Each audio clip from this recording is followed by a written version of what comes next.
कुंभकर्ण का खा पीकर रावण से मिलने जाना। यद्यपि उसके ऊपर पर्वत शिखर और वृक्ष गिराए जाते थे, तथापि उसने उन भारी प्रहारों को कुछ भी नहीं गिना। हाथियों के स्पर्श से जब उसकी नींद टूटी, तब वह भूख के भय से पीड़ित हो अंगड़ाई लेता हुआ सहसा उछलकर खड़ा हो गया। उसकी दोनों भुजाएं नागों के शरीर और पर्वत शिखरों के समान जान पड़ती थीं। उन्होंने वज्र की शक्ति को पराजित कर दिया था। उन दोनों बाहों और मुंह को फैलाकर जब वह निशाचर जमाई लेने लगा, उस समय उसका मुख बड़वा नल के समान विकराल जान पड़ता था। जमाई लेते समय कुंभकर्ण का पाताल जैसा मुख मेरु पर्वत के शिखर पर उगे हुए सूर्य के समान दिखाई देता था।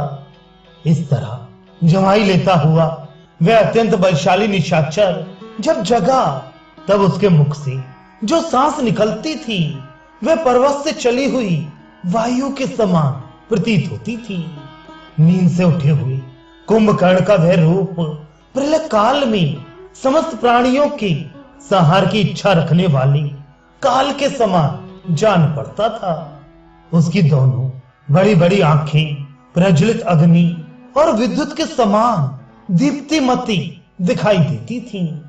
वे ऐसी लगती थी मानो दो महान ग्रह प्रकाशित हो रही हों। तदनंतर राक्षसों ने वहां जो अनेक प्रकार की खाने पीने की वस्तुएं प्रचुर मात्रा में रखी गई थीं, वे सबकी सब कुंभकर्ण को दिखाई। वह महाबली राक्षस बात की बात में बहुतेरे भैंसों और सुअरों को चट कर गया। उसे बड़ी भूख लगी थी, अतः उसने भरपेट मांस खाया और प्यास बुझाने के लिए रक्तपान किया। तदनंतर उस इंद्रद्रोही निशाचर ने चर्बी से भरे हुए कितने ही घड़े साफ कर दिए और वह कई घड़े मदरा भी पी गया। तब उसे तृप्त जानकर राक्षस उछल उछल कर उसके सामने आई और उसे सिर झुका प्रणाम करके उसके चारों ओर खड़े हो गए। उस समय उसके नेत्र निद्रा के कारण अप्रसन्न कुछ कुछ खुले हुए थे और मलिन जान पड़ते थे। उसने सब ओर दृष्टि डालकर वहां खड़े हुए निशाचरों को देखा। निशाचरों में श्रेष्ठ कुंभकर्ण ने उन सब राक्षसों को सांत्वना दी और अपने जगाए जाने के कारण विस्मित हो उनसे इस प्रकार पूछा, तुम लोगों ने इस प्रकार आदर करके मुझे किस लिए जगाया है? राक्षस राज रावण कुशल से है ना? यहाँ कोई भय तो नहीं उपस्थित हुआ है, अथवा निश्चय ही यहाँ दूसरों से कोई महान भय उपस्थित हुआ है जिसके निवारण के लिए तुम लोगों ने इतनी उतावली के साथ मुझे जगाया है। अच्छा, तो आज मैं राक्षस राज के भय को उखाड़ फेंकूंगा, महेंद्र पर्वत या इंद्र को भी चीर डालूंगा और अग्नि को भी ठंडा कर दूंगा। मुझ जैसे पुरुष को किसी छोटे मोटे कारणवश नींद से नहीं जगाया जाएगा। अतः तुम लोग ठीक ठीक बताओ, मेरे जगाए जाने का क्या कारण है?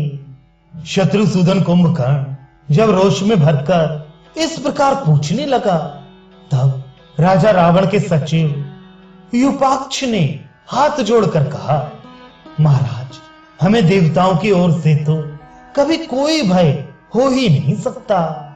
इस समय केवल एक मनुष्य से तुमुल भय प्राप्त हुआ है जो हमें सता रहा है। राजन, इस समय एक मनुष्य से हमारे लिए जैसा भय उपस्थित हो गया है, वैसा तो कभी दैत्यों और दानवों से भी नहीं हुआ था। पर्वताकार वानरों ने आकर इस लंकापुरी को चारों ओर से घेर लिया है।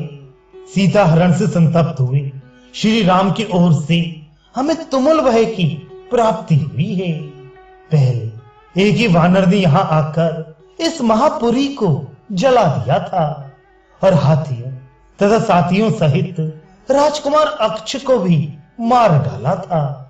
श्री राम सूर्य के समान तेजस्वी हैं। उन्होंने देव शत्रु पुलस्त्य कुल नंदन साक्षात राक्षस राज रावण को भी युद्ध में हराकर जीवित छोड़ दिया और कहा, लंका को लौट जाओ। महाराज की जो दशा देवता, दैत्य और दानव भी नहीं कर सके थे, वह राम ने कर दी। उनके प्राण बड़े संकट से बचे हैं। युद्ध में भाई की पराजय से संबंध रखने वाली यूपाक्ष की यह बात सुनकर कुंभकर्ण आंखें फाड़ फाड़ कर देखने लगा और यूपाक्ष से इस प्रकार बोला, यूपाक्ष, मैं अभी सारी वानर सेना को तथा लक्ष्मण सहित राम को भी रणभूमि में परास्त करके रावण का दर्शन करूंगा। आज वानरों के मांस और रक्त से राक्षसों को तृप्त करूंगा और स्वयं भी राम और लक्ष्मण का खून पी जाऊंगा। कुंभकर्ण के बड़े हुए रोष दोष से युक्त अहंकार पूर्ण वचन सुनकर राक्षस योद्धाओं में प्रधान महोदर ने हाथ जोड़कर यह बात कही, महाबाहु, पहले चलकर महाराज रावण की बात सुन लीजिए, फिर गुण दोष का विचार करने के पश्चात युद्ध में शत्रुओं को परास्त कीजिएगा। महोदर की यह बात सुनकर राक्षसों से घिरा हुआ महातेजस्वी महाबली कुंभकर्ण वहां से चलने की तैयारी करने लगा। इस तरह सोए हुए भयानक नेत्र, रूप और पराक्रम वाले कुंभकर्ण को उठाकर वे राक्षस शीघ्र ही दशमुख रावण के महल में गए। दशग्रीव उत्तम सिंहासन पर बैठा हुआ था। उसके पास जा सभी निशाचर हाथ जोड़कर बोली, राक्षसेश्वर, आपके भाई कुंभकर्ण जाग उठे हैं, कहिए वे क्या करें? सीधे युद्ध स्थल में ही पधारें या आप उन्हें यहां उपस्थित देखना चाहती हैं?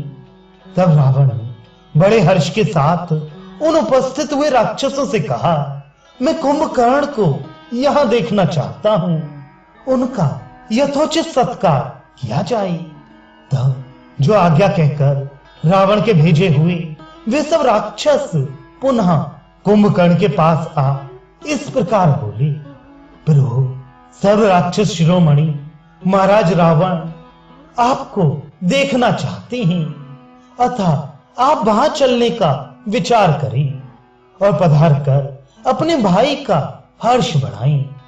भाई का यह आदेश पाकर महापराक्रमी दुर्जय वीर कुंभकर्ण बहुत अच्छा कहकर शैया से उठकर खड़ा हो गया।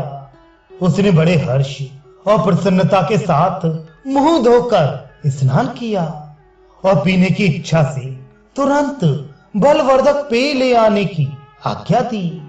तब रावण के आदेश से वे सब राक्षस तुरंत मध्य तथा नाना प्रकार के भक्ष्य पदार्थ ले आए।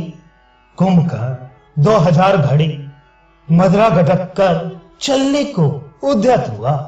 इससे उसमें कुछ ताजगी आ गई तथा वह मतवाला, तेजस्वी और शक्ति संपन्न हो गया। फिर जब राक्षसों की सेना के साथ कुंभकर्ण भाई के महल की ओर चला, उस समय वे रोष से भरे हुए प्रलय काल के विनाशकारी यमराज के समान जान पड़ता था। कुंभकर्ण अपने पैर की धमक से सारी पृथ्वी को कंपित कर रहा था। जैसे सूर्यदेव अपनी किरणों से भूतल को प्रकाशित करते हैं, उसी प्रकार वे अपने तेजस्वी शरीर से राजमार्ग को उद्भासित करता हुआ हाथ जोड़े अपने भाई के महल में गया। ठीक उसी तरह जैसे देवराज इंद्र ब्रह्मा जी के धाम में जाते हैं। राजमार्ग पर चलते समय शत्रुघाती कुंभकर्ण पर्वत शिखर के समान जान पड़ता था। नगर के बाहर खड़े हुए वानर सहसा उस विशालकाय राक्षस को देखकर सेनापतियों सहित सहम गए। उनमें से कुछ वानरों ने शरणागत वत्सल भगवान श्री राम की शरण ली, कुछ व्यथित होकर गिर पड़े, कोई पीड़ित हो संपूर्ण दिशाओं में भाग गए और जहां तहां धराशायी हो गई और कितने ही वानर भय से पीड़ित हो धरती पर लेट गए। वह पर्वत शिखर के समान ऊंचा था, उसके मस्तक पर मुकुट शोभा देता था। वह अपने तेज से सूर्य का स्पर्श करता सा जान पड़ता था। उस बड़े हुए विशालकाय एवं अद्भुत राक्षस को देखकर सभी वनवासी वानर भय से पीड़ित हो इधर उधर भागने लगे।